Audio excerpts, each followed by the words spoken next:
You check your bank account. $1,742.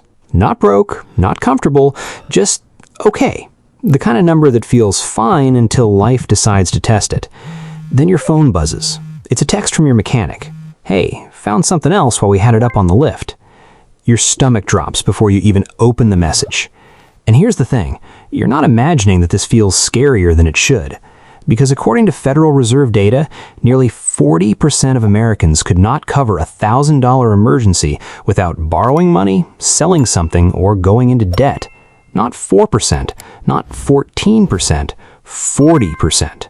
That means almost half the people around you, your coworkers, your neighbors, maybe even people who look like they have it together, are one bad week away from a financial spiral. So today, we're not just talking about why this happens, we're building the fix. A real 60-day plan to get yourself out of that 40% and into the group of people who can absorb a shock without panic. My name is Acorn, and I spend way too much time thinking about why so many people feel one emergency away from disaster.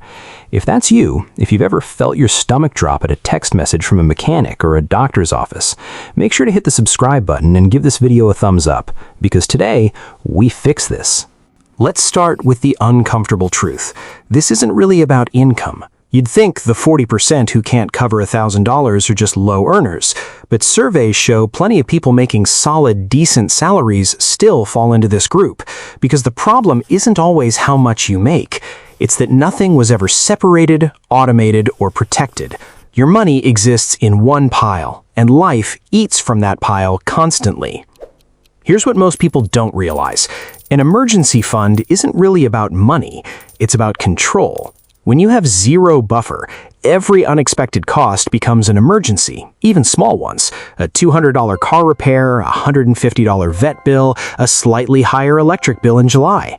None of those should be catastrophic, but without a buffer, they are. And that's the real cost of living without one. It's not just the money you eventually spend, it's the constant background stress of knowing one bad week could break everything. So why do 40% of people stay stuck here? 3 reasons. Reason 1, the money and the spending live in the same place. If your extra cash sits in your checking account, your brain doesn't see it as protected, it sees it as available. And available money gets spent, not because you're irresponsible, but because that's literally how your brain is wired. Visible, accessible money feels like it's meant to be used. Reason 2, people wait for a good month to start saving. They think, once things settle down, once I get that raise, once this slow season ends, then I'll start. But here's the problem. Life doesn't have a stable season. There's always something. A holiday, a birthday, a slow month at work. Waiting for perfect conditions means waiting forever. Reason 3, and this one's important, people think an emergency fund requires a big number to matter. They imagine needing $10,000 sitting in an account before they feel safe, so anything less feels pointless. But that's completely backwards. Even a few $100s changes your entire relationship with money. Now here's where it gets really interesting. Let's do the math on why small amounts matter so much. Most people who fall into financial trouble don't get wrecked by one giant expense. They get wrecked by the domino effect. A $300 problem turns into an overdraft fee. That overdraft fee turns into a late payment on a credit card. That late payment adds interest. Interest adds stress. Stress leads to more impulsive spending because your brain is now in survival mode. One $300 problem can quietly become an $800 problem within a few months just through fees and interest alone. Which means the goal isn't perfection. The goal is interrupting the domino effect before it starts. And that's exactly what we're going to build over the next 60 days. Let's set the target. We're aiming for $1,000. Why that number specifically? Because it directly covers the exact gap that traps 40% of the country. It's the line between inconvenient and financial crisis. $1,000 in 60 days breaks down to about $16.70 a day. Now, before you close this video thinking, Acorn, I don't have $16 a day, stay with me, because we're not finding that money through suffering, we're finding it through a system. Here's the framework. Separate, automate, squeeze, supplement, protect. 5 steps, 60 days, $1,000. Step 1. Separate your money physically. This is day 1, and it matters more than people realize. If your emergency fund lives in the same account as your spending money, it will get spent, not eventually, immediately. So today, open a separate savings account. Doesn't need to be fancy, doesn't need high interest. It just needs to be somewhere your debit card doesn't reach easily. Name it something specific, not savings. Name it emergency fund, do not touch. That label matters more than it sounds like it should, because your brain responds to labels. A vague pile of money gets spent. A labeled, protected pile of money gets respected. If your bank allows you to hide the account from your main dashboard, do it. Out of sight genuinely does mean out of mind here. You're not being dramatic, you're designing your environment so that willpower isn't required every single day. Step 2. Automate before you feel it. Here's what most people get backwards. They plan to save whatever's left at the end of the month, and every single time there's nothing left. Not because they're bad with money, but because expenses naturally expand to match whatever's available. So we flip the order. Set up an automatic transfer for the same day you get paid. Not 3 days later, not when I remember, the same day. Start with an amount that feels almost too small to matter. $5 a day, $10 a day, even $3 a day if that's genuinely what you can spare right now. The exact number matters less than you'd think. What matters is that the transfer happens without your permission every time, because a habit that runs automatically beats a plan that depends on motivation every single time. Step 3. Squeeze the leaks, not your life. Now, most people assume building savings means cutting out everything fun, and that's exactly why most budgets fail within a few weeks. Restriction breeds rebellion. Instead, we're doing something called the 3-category audit. Pull up your last 14 days of spending and label everything into one of 3 buckets. Must, which is rent, basic groceries, transportation, utilities. Maybe, which includes things you enjoy but could reduce temporarily. And mess, which is impulse spending, the stuff where you think, wait, what was I even doing there? Your $1,000 is going to come almost entirely from maybe and mess. Let's use real numbers.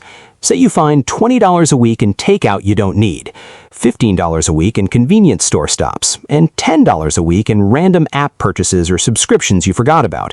That's $45 a week. Over 8 weeks, that alone is $360. You haven't even touched your income yet, and you're already more than a third of the way to your goal. Add one specific move. Cancel just one forgotten subscription today. Go into your bank statement and look for charges you don't fully remember agreeing to. Most people find at least one.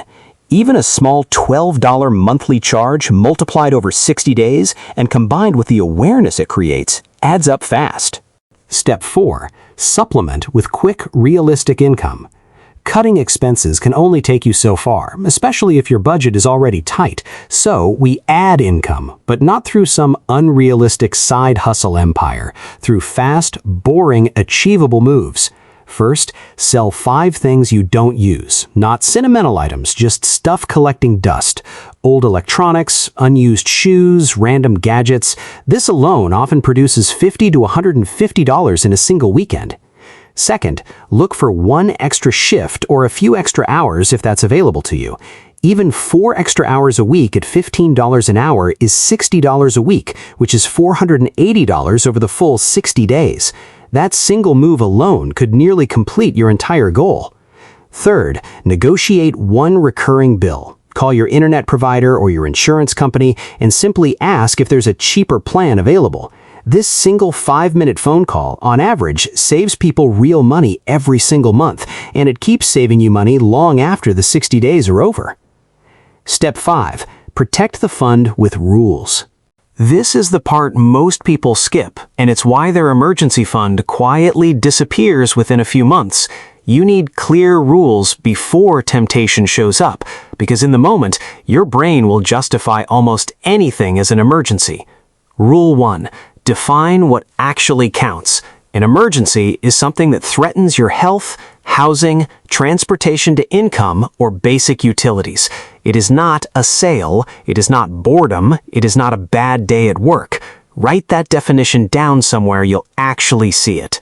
Rule 2. If you use it, you refill it first. If a real emergency hits and you pull $200 from the fund, the very next dollars you save go toward rebuilding that $200 before anything else. This keeps the fund alive instead of slowly draining to zero over time. Now, you might be thinking, okay, Acorn, but what if something bigger happens? What if $1,000 isn't enough? That's a fair question, and here's the honest answer. $1,000 is not meant to solve every possible disaster. It's not meant to cover 6 months of lost income or a major surgery. That's a different, bigger goal for a different stage.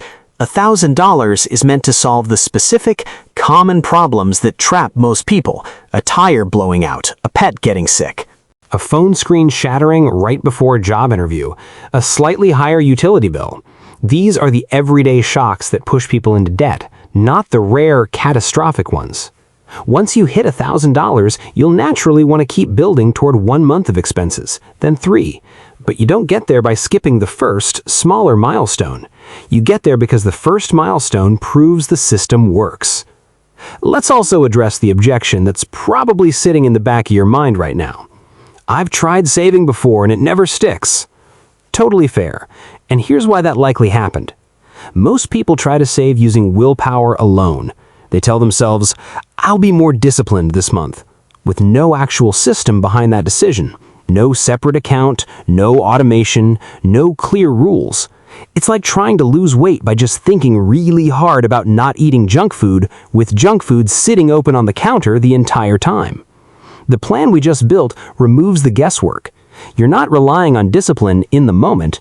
You're relying on a system you set up once on a good day that protects you on your worst days. Now let's talk about why this actually works, beyond just the math. Because the real transformation here isn't the dollar amount. It's what that dollar amount represents to your brain. When you have zero savings, every unexpected cost triggers panic, because panic is what your brain does when it senses danger with no backup plan. But the moment you have even a few $100s set aside, something shifts. The same $300 car repair that used to feel like a crisis now feels like an inconvenience. Same expense, completely different emotional weight, because your brain finally has a plan instead of a threat. Think about it like a smoke detector. A smoke detector doesn't prevent fires, it just gives you enough warning to respond before disaster hits. An emergency fund works the exact same way. It doesn't prevent unexpected expenses from happening, it just gives you the buffer to respond calmly instead of falling into debt. There's also a bigger pattern worth pointing out here, because this isn't just an individual problem, it's a national one. That 40% statistic hasn't moved much in years. Different economy, different interest rates, different headlines, same number. Roughly 4 out of every 10 people unable to handle a $1,000 shock. Which tells you something important. This isn't primarily about a bad economy or bad luck. It's about the fact that almost nobody is ever taught how to build a buffer. We're taught how to get a job. We're rarely taught how to protect ourselves once we have one. So if you felt behind on this, you're not behind because you're bad with money. You're behind because most people never got a real system, just vague advice like save more, which is about as useful as telling someone who's overwhelmed to just relax. Let me walk you through what this looks like for someone real. Picture someone earning a normal income, living paycheck to paycheck, constantly stressed about money, but not because they're careless. They just never separated their savings, never automated anything, and every emergency went straight onto a credit card. In week 1, they open a separate account and set up a $7 daily automatic transfer. They sell an old gaming console and some clothes over the weekend, pulling in $85. By day 7, they already have around $135 saved, and more importantly, they've proven to themselves that this is actually possible. By week 4, after auditing their spending and cutting 2 subscriptions they'd forgotten about, plus picking up a few extra shifts at work, they're sitting around $480. Then week 5 hits, and their car needs a $210 repair. In the old version of their life, that goes straight onto a credit card at over 20% interest, and the stress compounds for months. In this new version, they simply pay it from the fund. No panic, no debt, no spiral. They just replace that $210 over the following 2 weeks using the replace first rule and keep moving forward. By day 60, they're sitting close to the full $1,000 goal. But here's what actually changed. It's not really about the number. It's that they now know deep down that they can handle a bad week. And that single shift in mindset changes how they make every financial decision going forward. Here's what most people don't realize about this whole process. The hard part was never the money itself. Anyone technically has access to a few $100s if you stack it up across small daily moves, one weekend sale, one extra shift, and one canceled subscription. The hard part is believing it's worth doing before you're desperate enough to be forced into it. That's exactly why 40% of Americans stay stuck in this position.